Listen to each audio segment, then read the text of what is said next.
क्या आपने कभी ऐसी गाड़ी के बारे में सुना है जिसे चलाने के लिए किसी ड्राइवर की जरूरत नहीं पड़ती और इससे भी ज्यादा खौफनाक बात यह कि इसका ईंधन पेट्रोल नहीं बल्कि इंसानी गोश्त और खून है। कहानी शुरू होती है ऑस्ट्रेलिया के एक वीरान और सुनसान सहरा से, जहां दो जोड़े मतलब के चार दोस्त अपनी कार में सैर तफरी के लिए निकलते हैं। सब कुछ ठीक चल रहा होता है कि अचानक इनकी कार के पीछे एक व्हीकल ट्रक नमोदार होता है। पिछली सीट पर बैठा माइक पहले तो इस ट्रक की खूबसूरती और इसके डिजाइन की तारीफ करता है, लेकिन जल्द ही इसे एहसास होता है कि कुछ गड़बड़ है। ट्रक की रफ्तार गैर मामूली हद तक बढ़ने लगती है। इससे पहले कि वो कुछ समझ पाते, ट्रक इनकी गाड़ी को जोरदार टक्कर मारता है। गाड़ी चलाने वाला जेरी गुस्से से लाल पीला हो जाता है। वो सोचता है कि शायद ट्रक ड्राइवर नशे में है या जानबूझकर बदतमीजी कर रहा है। जेरी गाड़ी की रफ्तार बढ़ाकर ट्रक से आगे निकल जाता है और इशारों में ड्राइवर का मजाक उड़ाता है, लेकिन ये इसकी जिंदगी की सबसे बड़ी गलती निकलती है। ट्रक ड्राइवर जो नजर नहीं आ रहा था ने जैसे गुस्से में एक्सीलेटर पर पांव रख दिया। ट्रक एक धाड़ते हुए शेर की तरह दोबारा इनकी कार से टकराता है, जिससे इनकी गाड़ी तवाज़ुन खो बैठती है और हवा में कई कलाबाजियां खेलती हुई जमीन पर जा गिरती है। हादसे के बाद गाड़ी मुकम्मल तौर पर तबाह हो चुकी होती है और जेरी का बाजू जख्मी हो जाता है। इसी दौरान एनी देखती है कि वो खूनी ट्रक कुछ फासले पर खड़ा है। वो और माइक गुस्से में ट्रक ड्राइवर से बात करने के लिए जाते हैं, लेकिन जब वो करीब पहुंचते हैं तो इनके होश उड़ जाते हैं। ये ट्रक आम नहीं था, इसके दो बड़े डब्बे थे और इसकी लंबाई तकरीबन 50 मीटर थी। ट्रक का कैन बिल्कुल खाली था, वहाँ कोई ड्राइवर मौजूद ही नहीं था। अचानक वहाँ एक शख्स बंदूक लिए इनकी तरफ दौड़ता हुआ आता है। ये शायद ट्रक का साबका ड्राइवर था जो हवास भागता लग रहा था। चारों दोस्त अपनी जान बचाने के लिए इसी ट्रक पर सवार होकर वहाँ से भाग निकलते हैं। जैसे ही वो ट्रक के अंदर बैठते हैं,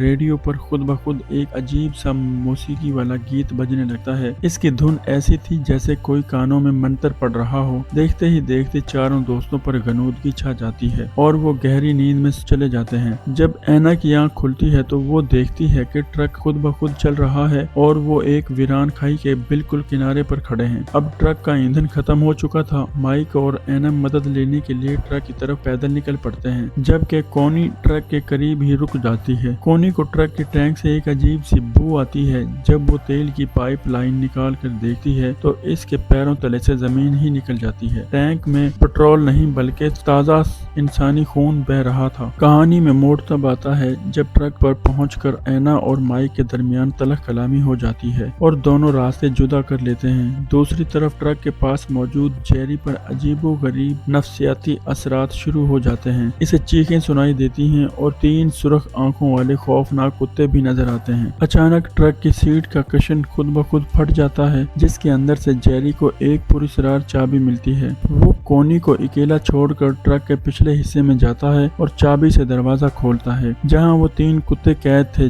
जेरी जैसे किसी जादू के ज़ेरे असर हो, वो खामोशी से इन कुत्तों के पास अंदर चला जाता है। इधर ऐना भटकते हुए एक पुरानी शिकस्ता हाल झोंपड़े में पहुंचती है। वहां इसे कुछ जंग आलूद कैन मिलते हैं। भूख और प्यास की मारी ऐना एक कैन खोलती है, जिसमें से वही गाढ़ा सुर्ख माया खून जैसा ईंधन निकलता है। हैरत की बात यह है कि वो इसे पी जाती है, लेकिन जैसे ही वो अंदर मौजूद तलाशी लेती है, इसे एक इंसानी कटा हुआ हाथ मिलता है, जिसे देखकर वो बुरी तरह डर कर वहाँ से भाग खड़ी होती है। इधर माइक को वही पुराना ट्रक ड्राइवर घेर लेता है और बंदूक तान कर पूछता है कि ट्रक कहाँ है। माइक रोते हुए जान की भीख मांगता है, लेकिन फिर एक गोली चलने की आवाज आती है। थोड़ी देर बाद ऐना और कोनी दोबारा मिलते हैं और ट्रक को स्टार्ट करने की कोशिश करते हैं। इसी वक्त माइक वहां पहुंच जाता है। इसने किसी तरह इस ड्राइवर को मार दिया था, लेकिन अब माइक नॉर्मल नहीं लग रहा था। वो पागलों की तरह चीख रहा था कि इस ट्रक को तबाह करना होगा। वो लड़कियों को नीचे उतार देता है और ट्रक के इंजन को तोड़ने की कोशिश करता है। कोनी, जो अब तक ट्रक के ज़ेरे असर आ चुकी थी, ट्रक को बचाने के लिए माइक पर पीछे से हमला कर देती है और वो दोनों मिलकर माइक को ट्रक के साथ ही बांध देते हैं। कोनी और ऐना ट्रक को रिवर्स करने लगते हैं। इसी लम्हे जेरी ट्रक के डब्बे से बाहर निकलता है। माइक इसे देखकर मदद के लिए पुकारता है और कहता है कि ये ट्रक शैतानी है, यहाँ से भागो। लेकिन जेरी के सर पर तो ट्रक का जादू सवार हो चुका था। वो माइक को बचाने की बजाय इसे एक जोरदार घूंसा मारता है और इसके बाल पकड़कर इसे ट्रक की भारी भरकम टायरों के नीचे धकेल देता है। माइक की दर्दनाक चीखें फिजा में गूंजती हैं और वो ट्रक के पैरों तले कुचला जाता है। जब कोनी और ऐना नीचे उतर कर देखती हैं तो माइक की लाश मस्क हो चुकी होती है। जेरी वहीं कहीं छुप कर ये सब देख रहा होता है। कॉनी माइक की लाश को एक कपड़े में लपेटती है ताकि इसे घर ले जाकर दफना सके, लेकिन ट्रक इतना लंबा था कि इसे मोड़ना नामुमकिन था। वो एना से कहती है कि वो नीचे उतरकर इसे रास्ता दिखाए ताकि वो ट्रक को मोड़े।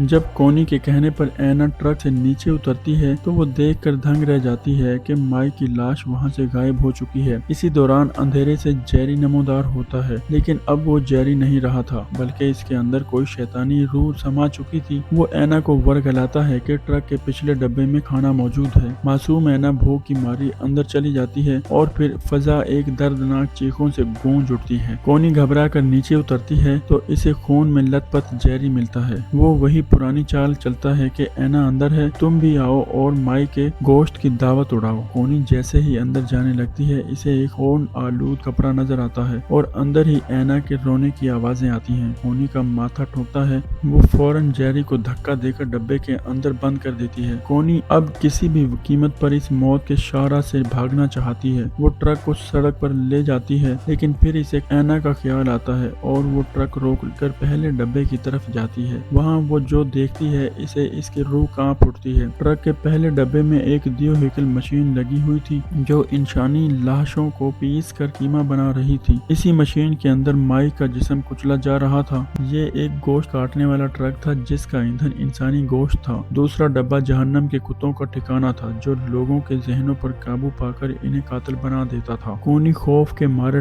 ट्रक भगाती है कि शायद कोई मदद मिल जाए। इसे सामने एक छोटी कार नजर आती है, लेकिन तभी ट्रक के अंदर वही पुरस्रार मौसीकी बजने लगती है। अचानक जेरी और एना, जो अब मुकम्मल तौर पर शैतानी असर में थे, कैन पर घुस आते हैं और स्टीयरिंग पर कब्जा कर लेते हैं। इनका मकसद इस सामने वाली कार को कुचल कर नए मुसाफिरों को ट्रक का ईंधन बनाना था। बिल्कुल वैसा ही हादसा होता है जैसा कहानी के शुरू में इन 4 दोस्तों के साथ हुआ था। कॉनी गुस्से में एना को ट्रक से बाहर फेंक देती है और ट्रक रुक जाता है। जेरी अब कॉनी को लालच देता है कि हम इस ट्रक के मालिक बनकर हमेशा सड़कों पर राज कर सकते हैं और मुसाफिरों का शिकार कर सकते हैं। कॉनी जान बचाने के लिए हाँ कर देती है और जेरी की मदद से एना की लाश को ट्रक के अंदर डाल देती है, लेकिन मौका मिलते ही वो भागने की कोशिश करती है। जेरी इसे पकड़ लेता है, मगर कॉनी के हाथ माई की वो बंदूक लग जाती है जो इसके बैग में थी। जेरी फौरन नॉर्मल होने का नाटक करता है और माफी मांगता है, लेकिन कॉनी जानती थी कि ये अब इंसान नहीं रहा। वो गोली चलाकर जेरी का काम तमाम कर देती है। कॉनी को लगता है कि अब सब कुछ खत्म हो गया है, लेकिन जैसे ही वो ट्रक की तरफ मुड़ती है वो देखती है कि ट्रक खुद ब खुद चल पड़ा है और कोई दूसरा इसे चलाकर ले जा रहा है। कहानी वहीं खत्म होती है जहां से शुरू हुई थी। एक खूनी ट्रक, सुनसान सड़क और नए शिकार की तलाश। ये दहशत का एक ऐसा चक्कर है जो कभी खत्म नहीं होगा।